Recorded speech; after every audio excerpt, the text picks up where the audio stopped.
انسان کے پاس جو سب سے بڑی دولت ہوتی ہے وہ ہدایت کی دولت ہوتی ہے۔ اس کے پاس جو سب سے بڑا خزانہ ہوتا ہے وہ تقوی کا، پرہیزگاری کا اور اللہ کے خوف کا خزانہ ہوتا ہے۔ جو لوگ ہدایت سے، تقوی سے، پرہیزگاری سے دور ہٹ جاتے ہیں ان کے پاس ذاتی گوشت پوشت تو باقی رہ جاتا ہے، لیکن روح کا سکون، قلب کا قرار، یہ چیزیں ان سے رخصت ہو جاتی ہیں۔ یہ جو لوگ شکایت کرتے ہیں کہ سارا کچھ ہونے کے باوجود میں پریشان رہتا ہوں، تو اس کا پس منظر یہی ہوتا ہے کہ ان لوگوں کی روحانی زندگی بے آباد ہو جاتی ہے، وہ پریشان ہو جاتے ہیں۔ جن لوگوں کی عادات خراب ہوتی ہیں نا، ان لوگوں کے سارے رشتے کمزور ہو جاتے ہیں، بلکہ ڈھیروں رشتے ٹوٹ جاتے ہیں۔ جو آدمی جھوٹ بولتا ہے اس کی ماں بھی پریشان رہتی ہے کہ پتہ نہیں میں اس کا کیا اعتبار کروں، یہ میری خدمت کے بارے میں بھی کوئی بات صحیح کہہ رہا ہے کہ نہیں کہہ رہا۔ اس کی بیوی ساری زندگی عدم اعتماد کا شکار رہتی ہے کہ یہ جھوٹ بولتا ہے، یہ ڈینگے مارتا ہے، یہ غلط آدمی۔ انسان کی بری عادات اس کو توڑ کے رکھ دیتی ہیں، وہ اپنوں کے لیے بھی بہت بڑی آزمائش اور پریشانی بن جاتا ہے۔ لیکن جب اس کی عادات سنور جاتی ہے، جب وہ ٹھیک ہو جاتا ہے، تو پھر وہ ایک درخت نہیں، وہ ایک انسان نہیں، وہ ایک انسان نہیں، پھر وہ ایک انجمن بن جاتا ہے۔ وہ ایک اتنا بڑا درخت بنتا ہے جس کے سائے میں اپنے بھی بیٹھ سکتے ہیں، بیگانے بھی بیٹھ جاتے ہیں۔ وہ پھر اپنی ذات میں ایک پوری انجمن رکھتا ہے جس کے فیض سے بے انتہا لوگ مستفیض ہوتے ہیں۔ کئی اور بھی آ کے اپنے نہیں ہوتے، پر وہاں تھوڑی دیر چھاؤں میں بھی بیٹھتے ہیں، انہیں پھل کھانے کا موقع بھی ملتا ہے، اور اگر کبھی مانگ لیں تو درخت ان کی جھولی بھر بھی دیتا ہے۔ شجر سایہ دار جن کی عادات سنور جائیں۔ اللہ تبارک و تعالیٰ نے جتنے انبیاء کرام علیہم السلام دنیا میں مبعوث فرمائے، وہ سارے لوگوں کو ہدایت کا رستہ دکھانے آئے، عادات سنوارنے آئے تھے۔ ان کا مشن یہ تھا کہ تمہارے اندر جو کمزوریاں ہیں، جو قباحتیں ہیں، تم نے خود اپنے لیے جو بہت ساری چیزیں جمع کر لی ہیں انہیں چھوڑ دو، بچ جاؤ گے۔ پھر اللہ تبارک و تعالیٰ نے فضل فرمایا، اور جب سلسلہ نبوت کو ختم کیا تو امام الانبیاء کو مبعوث فرمایا۔ رسول پاک علیہ السلام ہدایت کا عالمی منشور لے کے دنیا میں آئے، اور پوری دل جمی کے ساتھ، دل سوزی کے ساتھ، ہمت کے ساتھ، تگ و دو کے ساتھ اور پوری منصوبہ بندی کے ساتھ میرے نبی کریم نے اس پیغام کو پہنچایا۔ ایک تو ہے دل جمی، دل سوزی، ہمت، جد و جہد کے ساتھ دین پھیلانا، اور اس کے ساتھ ایسا نہیں کہ بے معاذ اللہ بے ہنگم جد و جہد۔ نبی پاک نے منصوبہ بندی والی جد و جہد کی، ایک ترتیب کے ساتھ جد و جہد کی، اور وہ جو پیغام محبت حضور لے کے آئے تھے اس کے لیے نبی پاک نے کوشش کی۔ ایک ہوتا ہے میری طرح کا آدمی جو تقریر کرتا ہے، نماز پڑھا کرو، روزہ رکھا کرو، صحیح ہو جاؤ، ایک وہ شخص ہوتا ہے۔ لیکن ایک ماں ہوتی ہے، ایک باپ ہوتا ہے۔ کسی نے باہر سے آ کے ابا کو بتا دیا کہ آج میں نے تیرا بیٹا دیکھا ہے، وہ کالج کے باہر سگریٹ پی رہا تھا۔ اب ابا صرف تبلیغ نہیں کرتا، اماں صرف تبلیغ کر کے نعرے لگوا کے چپ نہیں کرتی، بلکہ وہ سمجھاتی بھی ہے اور رات کو مصلے پہ بیٹھ کے روتی بھی ہے، یا اللہ میرا لال ہے، مہربانی کرنا، خدا بندہ کرم فرما دے، اللہ اسے سوار دے۔ وہ روتی ہے، وہ تڑپتی، وہ جب کسی پیر صاحب سے، مفتی صاحب سے، علامہ صاحب سے دعا کرا رہی ہوتی ہے نا، تب بھی رو رہی ہوتی ہے، جناب دعا کر دیں، اللہ اسے ہدایت دے دے، یہ سنور جائے تو میں ٹھنڈی۔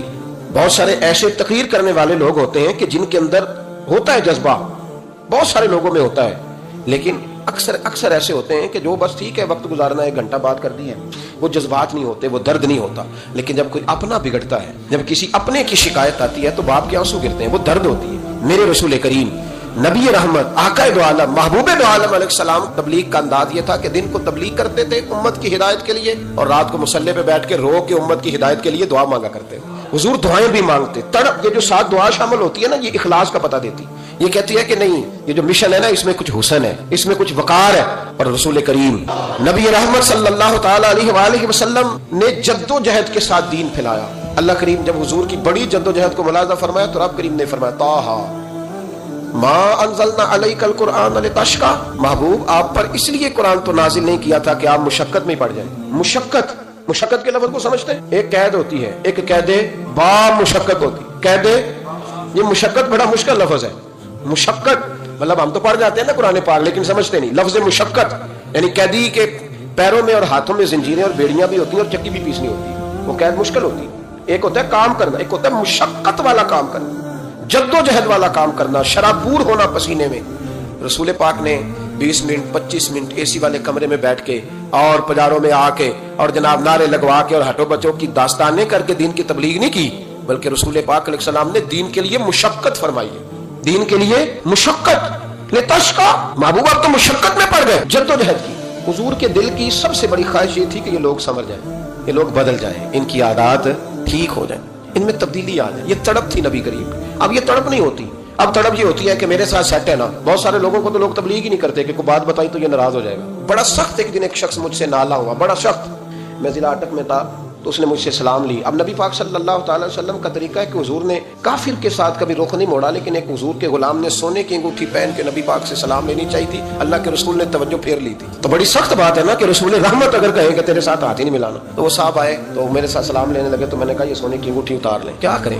مطلب یہ کہ آپ کمزور ہیں، آپ کس حد تک بات کر سکتے ہیں؟ لوگوں کی اپنی بات قبول کرنے کا بھی اپنا اپنا زاویہ ہے کہ یہ میرے مطلب کیا تو یہ قبول ہے، تو یہ میری طبیعت نازاں پہ، میرے مزاج گرامی پہ گراں گزری ہے، تو لہذا میں اس لفظ کو قبول نہیں کرتے. بس میں نے کہا میاں اتار لو. کہنے لگا جناب آپ تو بس سخت باتیں کر دیتے ہیں، میرے پیر صاحب نے تو مجھے نہیں کبھی منع کیا کہ نہ پہن. میں کہا پیر میں بھی ملا، میں انہوں بھی سمجھاوا، میری ملاقات کرا. یہ کون سی پیری مریدی ہوئی کہ باقی سارے کام لینا اور دین کے بارے میں کوئی لفظ بھی نہ ادا کرنا کہ نماز پڑھ روزہ رکھ، یہ بتانا ہی نہ. یہ کیا مطلب؟ دھندا ہے کوئی؟ یہ کوئی دھندا ہے؟ گورکھ دھندا ہے؟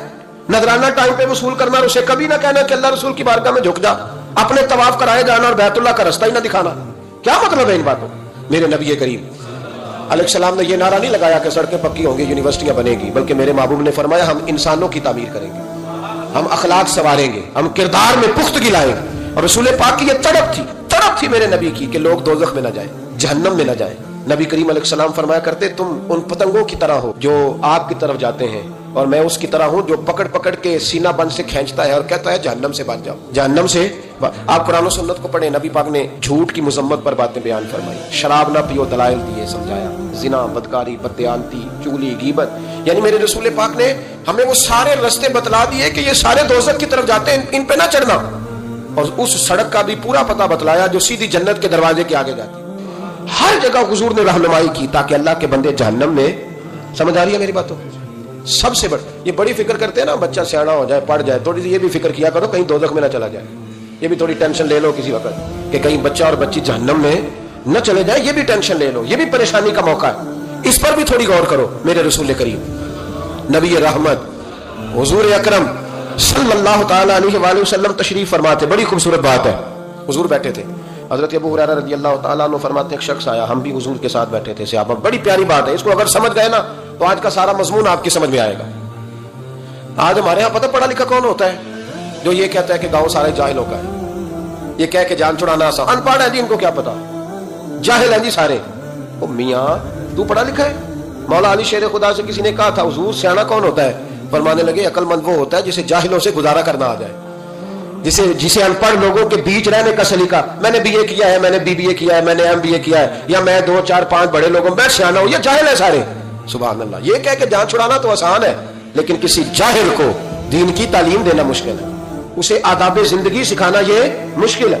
جو لوگ روز ٹریول کرتے ہیں نا جہاز میں، ان کو پتا ہوتا ہے سیٹ کون سی ہے، بیٹھنا کہاں ہے، آنا جانا کا سارا پتا ہوتا ہے. میں اکثر یہ مثال دیتا ہوں، میں کہتا ہوں کہ وہاں میں نے بہت سارے نوجوان دیکھے ہیں بالخصوص حج عمرے کی فلائٹس میں، ان پڑھ بزرگ بوڑھے بابے دیہاتوں کے، جب وہ چڑھتے ہیں نا اس کو نہیں پتا سیٹ نمبر کون سی ہے. ہم تو بس میں بیٹھنے والے لوگ ہیں بھائی دیہاتی، تو بس میں تو جو سیٹ خالی ہوتی ہے اس پہ بندہ بیٹھ جاتا ہے، تو بزرگ کئی دفعہ بیٹھ جاتے ہیں. اب وہ جو نوجوان اس محلے کا اس علاقے کا ہے نا، وہ مذاق اڑا رہا ہوتا ہے، دیکھو یار کیا ہماری کو یہ پتہ ہی نہیں جی، ان پڑھ ہے جی، خبر ہی نہیں. اور میں نے کہا وہ تو ان پڑھ ہے لیکن بڑا جاہل اس وقت تو لگ رہا ہے، اس وقت بڑا جاہل اور ان پڑھ تو لگ رہا ہے. اگر تو ہوتا پڑھا لکھا تو جب تو نے اپنے علاقے کا بوڑھا دیہاتی بابا دیکھا تھا تو اٹھ کے جہاز کے دروازے پہ جاتا، اس کا بازو تھامتا، اس کا سیٹ نمبر دیکھتا، اسے بٹھا کے آتا، اسے بیلٹ باندھ کے دیتا، پانی کا گلاس پلاتا، اور پھر تو اسے کہتا بابا جی میں اس سیٹ پہ بیٹھا ہوں، کوئی ضرورت ہوئی تو مجھے دوبارہ بھی بلا لیجیے.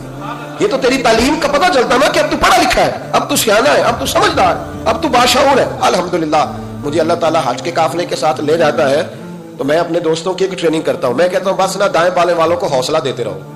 بس بوڑھوں کو یہاں لوگ بتا دیتے ہیں کہ حج پہ تو بس بندے فوت ہو کے آ جاتے ہیں، بس سارے معافیاں مانگ کے جاؤ، بچ کے نہیں آنا. تو میں کہا کرتا ہوں یہ غلط بات ہے. حاجی تو اللہ کا مہمان ہوتا ہے، حاجی اللہ کا مہمان ہوتا ہے، تو رب اپنے مہمان کی بڑی ہی میزبانی فرماتا ہے، بڑا کرم کرتا ہے. حوصلہ دیں، پیار کریں. سنیں جو روایت عرض کرنے جا رہا ہوں. نبی کریم علیہ الصلوۃ والسلام کی غلام حضرت ابو ہریرہ رضی اللہ تعالیٰ عنہ فرماتے ہیں نبی کریم بیٹھے تھے، ایک شخص نے آ کے کچھ سوال کیا، بدو تھا، ان پڑھ تھا. اس نے کہا یا رسول اللہ صلی اللہ علیہ وسلم کچھ دیجیے. حضور نے کچھ دیا. شام کا وقت تھا. جب حضور نے دیا نا تو کہنے لگا میں نے تو بڑی تعریف سنی تھی، آپ نے تو معاذ اللہ کچھ بھی نہیں دیا. یہ کیا دے رہے ہیں؟ میں نے تو بڑی تعریف سنی تھی آپ کی. جب یہ لفظ اس شخص کی زبان سے نکلے، نقلے کفر کفر نہ باشد، تو جناب عمر فاروق نے تلوار اٹھا لی، میں تیری گردن کاٹوں، تو گستاخ ہے. نبی کریم علیہ السلام مسکرائے اور فرمایا عمر جلدی نہ کر، ٹائم دے, تھوڑا جلدی نہ کر. حضور گھر لے گئے, گھر میں سے اور بڑی ساری نعمتیں دی, اور دیا اور دیا اور دیا. جب حضور دیتے گئے تو کہنے لگا حضور بس کرے, میں تو اتنا اٹھا کے بھی نہیں لے جا سکتا, بس کرے. پھر فوراً بولا, کہنے لگا یا رسول اللہ یا رسول اللہ صلی اللہ علیہ وسلم.